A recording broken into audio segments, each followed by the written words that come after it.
Health குரு நேயர்களுக்கு வணக்கம். இன்னைக்கு எந்த டாபிக் பத்தி பேச போறோம் அப்படின்னா, ஒர்க் அவுட் பண்றதுனால மூளை பெருசாகுது அப்படின்ற டவுட் வந்து நிறைய பேருக்கு இருந்துட்டு இருக்கும். அப்படி நிஜமாவே ஒர்க் அவுட் பண்றதுனால நம்மளோட பிரெயின் ஃபங்க்ஷன்ஸ் அதிகமாகுதா இல்ல மூளை வந்து பெருசாகுதா அப்படின்றது எல்லாத்தையுமே இந்த வீடியோல தெளிவா தெரிஞ்சுக்கலாம். ஒர்க் அவுட் பண்றதுனால பாடியில மட்டும் இல்ல நம்மளோட பிரெயினுக்கும் வந்து ஃபங்க்ஷன்ஸ் அதிகமாகுது அப்படின்ற மாதிரி நிறைய ரிசர்ச்சஸ்ல சொல்லி நம்ம கேள்விப்பட்டிருக்கோம். அதே மாதிரி ஒர்க் அவுட் பண்றதுனால நம்மளோட பிரெயின் ஃபங்க்ஷன்ஸ் அதிகமாகிறது மட்டும் இல்லாம பிரெயின் பெருசாகுது அப்படின்ற மாதிரி ஒரு விஷயமும் இருக்கு. அது எதனால ஆகுது, உண்மையாலே அப்படி ஆகுதா இல்லையா அப்படின்றது தெரிஞ்சுக்கிறதுக்கு முன்னாடி நம்மளோட பிரெயின் ஆரோக்கியமா இருக்கா இல்லையா அப்படின்றத தெரிஞ்சுக்கலாம். நம்மளோட மூளை ஆரோக்கியமா இருக்கா இல்லையா அப்படின்றத எப்படி தெரிஞ்சுக்கணும் அப்படின்னா, நம்மளோட மெமரி பவர் வச்சும் நம்மளோட அசைவுகள் வச்சும், அது மட்டும் இல்லாம நம்ம ஒரு விஷயத்தை யோசிப்போம், அந்த யோசிக்கிறது நம்மளுக்கு டக்குன்னு ஞாபகம் வருதா இல்லையா, அதே மாதிரி நம்மளோட ஸ்லீப்பிங் ரொட்டீன் எல்லாமே கரெக்டா இருக்கா இல்லையா அப்படின்றது எல்லாத்தையுமே தெரிஞ்சுக்கும் போதுதான் நம்மளோட பிரெயின் ஃபங்க்ஷன்ஸ் வந்து ப்ராப்பரா இருக்கா இல்லையா அப்படின்றது தெரிஞ்சுக்க முடியும். நம்ம தொடர்ந்து உடற்பயிற்சி செஞ்சுட்டு வரும்போது, அதாவது ஒர்க் அவுட் பண்ணிட்டு வரும்போது நேரடியாவோ இல்ல மறைமுகமாவோ வந்து நம்ம பிரெயின் ஃபங்க்ஷன்ஸை இன்க்ரீஸ் பண்றதுக்கு ஒர்க் அவுட் ரொம்ப ஹெல்ப்ஃபுல் ஆகுது.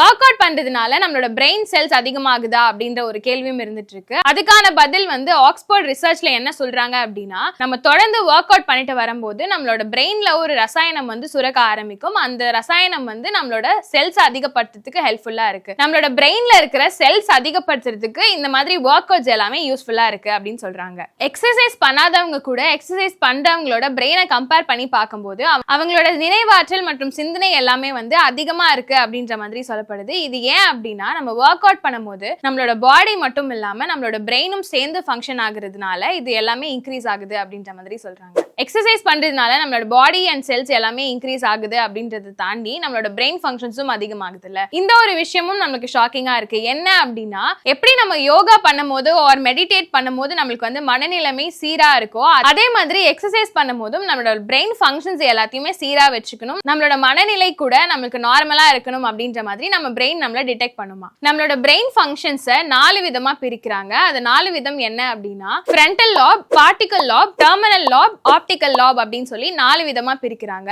இதுல ஃப்ரண்டல் லாப் அப்படின்றது தான் நம்மளோட நினைவாற்றல் இது எல்லாத்தையுமே வந்து டிடெக்ட் பண்ணி நம்மளோட பிரெயின்ல போகக்கூடிய செல்ஸ் எல்லாத்தையுமே வந்து சீரா வச்சுக்கிறதுக்கு ஹெல்ப் பண்ணுது. இந்த ஃப்ரண்டல் லாப் அப்படின்றது தான் நம்ம ஒரு பர்சன்ல இருந்து இன்னொரு பர்சனுக்கு வந்து மாறுபட்டதா இருக்கும். மத்த 3 பிரிவு எல்லாமே வந்து ஜெனரலா எல்லாருக்குமே என்னென்ன ஃபங்க்ஷன்ஸ்லாம் பண்ணுமோ அது எல்லாமே தான் பண்ண போகுது. ஆனா இந்த ஃப்ரண்டல் லாப் மாறுபடுறதுனால தான் இப்போ நீங்க எக்ஸசைஸ் பண்றீங்க ஆர் எக்ஸசைஸ் பண்ணாதவங்க கூட உங்களோட பிரெயினை கம்பேர் பண்ணி உங்களோட பிரெயின் பெருசாகிருக்கா இல்லையா, உங்களோட மெமரி பவர்ஸ் எல்லாமே எப்படி இருக்கு அப்படின்றது எல்லாத்தையுமே செக் பண்ணிக்க முடியும். ஒர்க் அவுட் பண்ணாதான் நம்மளோட பிரெயின் ஃபங்க்ஷன்ஸ் அதிகமா இருக்கும் அப்படின்றதெல்லாம் தாண்டி இந்த 2 விஷயங்களை வந்து நம்ம தொடர்ந்து பண்ணிட்டு வந்தோம் அப்படின்னா நம்மளோட பாடி அண்ட் பிரெயின் வந்து எப்பவுமே ஆரோக்கியமா இருக்கும். ஃபர்ஸ்ட் என்னன்னா, நம்மளோட மைண்டை ஃப்ரீயா வச்சுக்கிறதுக்கு யோகா அண்ட் மெடிடேஷன். செகண்ட் விஷயம் என்ன அப்படின்னா, எக்ஸசைஸ் அண்ட் ஏரோபிக்ஸ். நம்ம ஒர்க் அவுட் பண்றதுனால பிரெயின் கண்டிப்பா வந்து பெருசாகுமா அப்படின்னு கேட்டா கண்டிப்பா பெருசாகும் அப்படின்றது தான் ரிசல்ட்டா இருக்கு. இதே மாதிரி நிறைய ஹெல்த் பெனிஃபிட்ஸ் தெரிஞ்சுக்கணும் அப்படின்னா எங்களோட ஹெல்த் குரு சேனலை சப்ஸ்கிரைப் பண்ணிக்கோங்க. Until then, Ashra.